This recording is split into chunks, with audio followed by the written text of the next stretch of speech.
అధ్యక్ష గౌరవ మంత్రి గారికి ఈ రాష్ట్రంలో 2019-2024 మధ్యన అరెస్ట్ అయిన వ్యక్తుల సంఖ్య 9,664 అని ఇచ్చారు అధ్యక్ష. జప్తు చేసిన పరిమాణం 76,854 కేజీలు అధ్యక్ష. 76,000 మెట్రిక్ టన్నులు అధ్యక్ష. కొన్ని వేల కోట్ల రూపాయలు విలువ చేసేటటువంటిది గడచిన 5 సంవత్సరాల్లో కాకినాడ కేంద్రంగా పోర్టు నుంచి తరలిపోయిందని ప్రపంచానికి అంతా తెలుసు అధ్యక్ష. గౌరవ మంత్రి గారికి నేను 3 సూచనలు అధ్యక్ష. ఒకటి,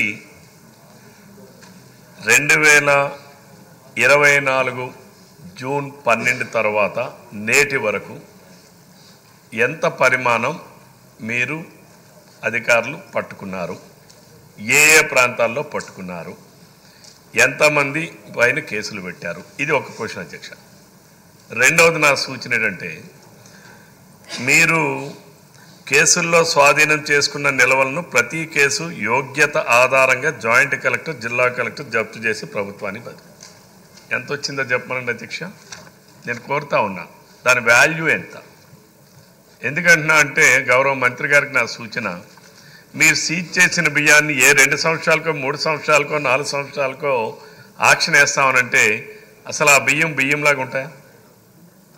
నా రిక్వెస్ట్ ఏంటంటే ఈ సభ ద్వారా గౌరవ అధ్యక్షుల ద్వారా మంత్రి గారికి, మీరు ఎప్పుడైతే కేసు పెట్టారో కేసు పెట్టినటువంటి 15 రోజుల్లోనే వాటిని జప్తు చేయండి.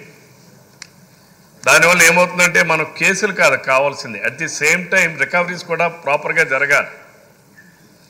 మీరు మంత్స్ టుగెదర్, ఇయర్స్ టుగెదర్ అవే బియ్యాన్ని నిల్వలుగా మన గొడవల్లో ఎక్కడో సీజ్ చేసాం, కేసు ఫైన్ కాలేదు, ఇంకోటి ఏదో కారణాలు ఏదైనా కావచ్చు, మీరు పెట్టి తర్వాత ఎప్పుడో దాన్ని ఆక్షన్ వేస్తే దాని వలన ప్రభుత్వానికి రావాల్సినటువంటి ఏదైతే ఉందో దాని రికవరీ ప్రాపర్గా చేయలేకపోతున్నాం.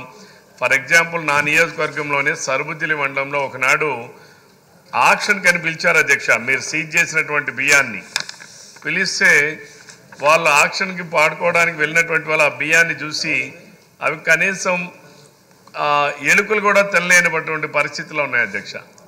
దీనికి మంత్రి గారు ఏమి భవిష్యత్తులో చర్యలు తీసుకోబోతారు అనేది కూడా ఈ సభకి తెలియపరచాలని కోరుతా ఉన్నాను అధ్యక్ష.